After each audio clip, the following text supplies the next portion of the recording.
Oh, hello guys, ito. Magluluto tayo ng apritada. Apritadang manok. Ayun, nakamarinate na po yung manok na yan.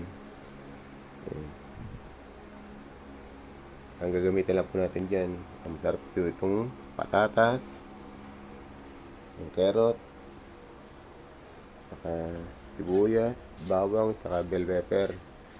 Ayan. Lalagyan din po natin siya ng, ng laurel. At saka yung importante itong tomato, ano to, yan.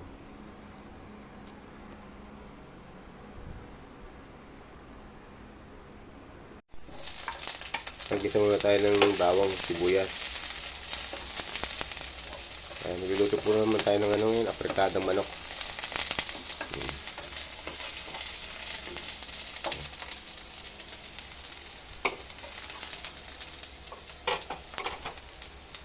Sarap po talaga magluto. Lagyan na po natin yung nakamarinade na manok.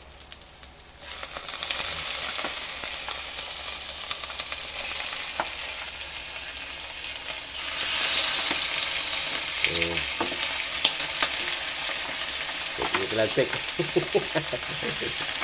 Oh, ilag po kayo. Baka matilag-check po kayo.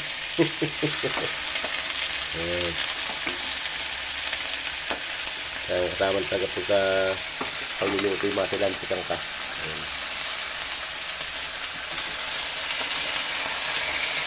Palambutin po muna natin yung manok bago na tayo nilagay ng ibang sangkap.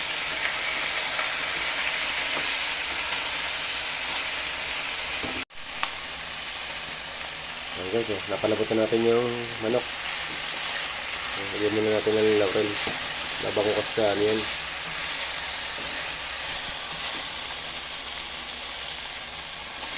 Apritada. Yan, lagyan na natin yung carrot. Carrot kasi katawan eh, habang lumalambot yan, lumalambot yung manok pa, naluluto na yung carrot. Tapos ganda pa ng kulay yung carrot yun. Ganda ng kulay. Sustansya pa.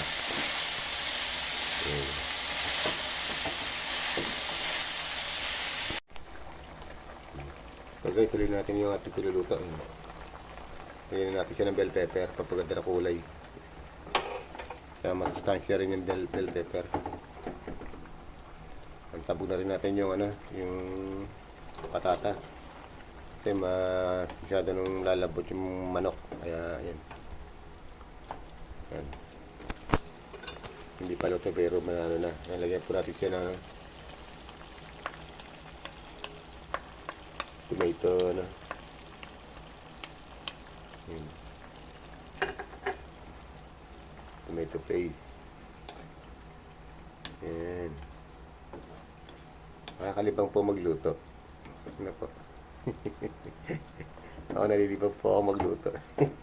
Ay pala, mag-video pala. Hindi ko pala nagluluto. Oh guys, ito po, nakaluto po tayo ng apritadang manok.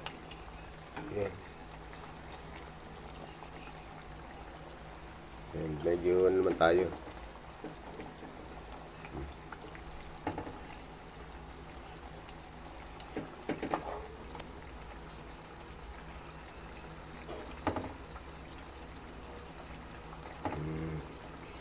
Sarap po yan. Sarap po talaga magluto. Tara po, kain po tayo.